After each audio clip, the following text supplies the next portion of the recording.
Assalamualaikum warahmatullahi wabarakatuh.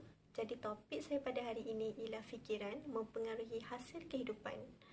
Pernah tak dalam hidup kita ni, kita rasa apa yang kita nak selalu tak dapat? Kita tengok orang lain boleh berjaya dalam pelajaran, dapat pekerjaan yang bagus-bagus. Kita nak semua benda tu. Tapi bila kita tengok balik diri kita, kita rasa macam, boleh ke untuk aku dapat? Layak ke? Atau kita tengok kepada kehidupan orang lain. Kita tengok hidup mereka ni sangat tenang, gembira, bahagia.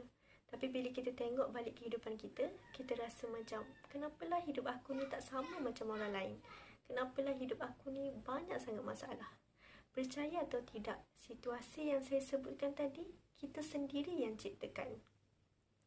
Sebenarnya hampir keseluruhan hidup manusia ni dipengaruhi oleh minda, iaitu bagaimana cara kita berfikir boleh mempengaruhi hasil kehidupan kita.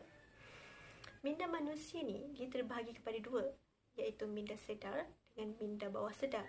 Istilah orang putihnya disebut sebagai conscious mind dengan subconscious mind. Minda sedar ni ialah minda yang kita gunakan hari-hari. Contohnya untuk kita berfikir ataupun untuk membuat keputusan, itu semua kita gunakan minda sedar. Minda bawah sedar ni pula ialah kita punya emosi. Para saintis, mereka ada buat kajian yang 95% daripada hasil kehidupan manusia ni dipengaruhi oleh emosi. Jadi, kalau kita gagal dalam mengawal emosi, seolah-olah kita gagal dalam kehidupan kita. Jadi, untuk berjaya dalam hidup ataupun untuk capai apa yang kita nak, pengawalan minda tu sangat penting. Bagaimana nak tahu yang kita ni sebenarnya boleh mengawal minda? Saya bagi contoh. Cuba korang bayangkan pintu rumah. Automatik dalam kepala kita akan terbayang pintu rumah, betul?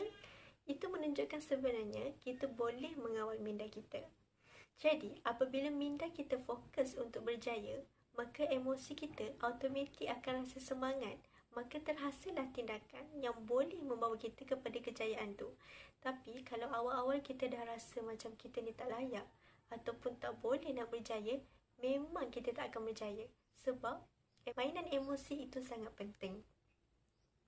Ada satu fakta menarik tentang minda bawah sedar ni, yang mana minda bawah sedar ni sebenarnya boleh menghasilkan vibration ataupun getaran yang akan dikeluarkan oleh tubuh kita ke sekeliling, dan pada masa yang sama juga tubuh kita akan menyerap vibration yang sama.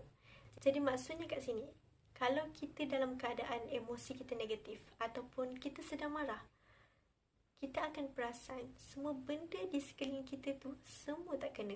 Walaupun di mata orang lain, benda tu biasa-biasa je.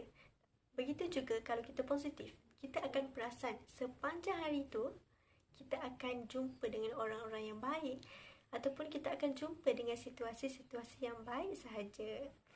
Itulah salah satu keajaiban Allah Subhanahu Wa Taala kepada kita hamba-Nya. Sebelum saya mengakhiri video saya, suka untuk saya berkongsi tentang satu hadis Rasulullah SAW, yang mana dalam hadis tersebut baginda mengajarkan kita supaya jangan kerap untuk menggunakan perkataan kalau. Maksudnya kalau aku buat macam ni, jadi apa? Kalau aku buat macam ni, macam mana? Yang mana itu akan melambatkan kita untuk bertindak. Sebaliknya, kalau nak berubah, ubah mindset terlebih dahulu dan katakan boleh kepada diri sendiri. Itu sahaja daripada saya. Assalamualaikum.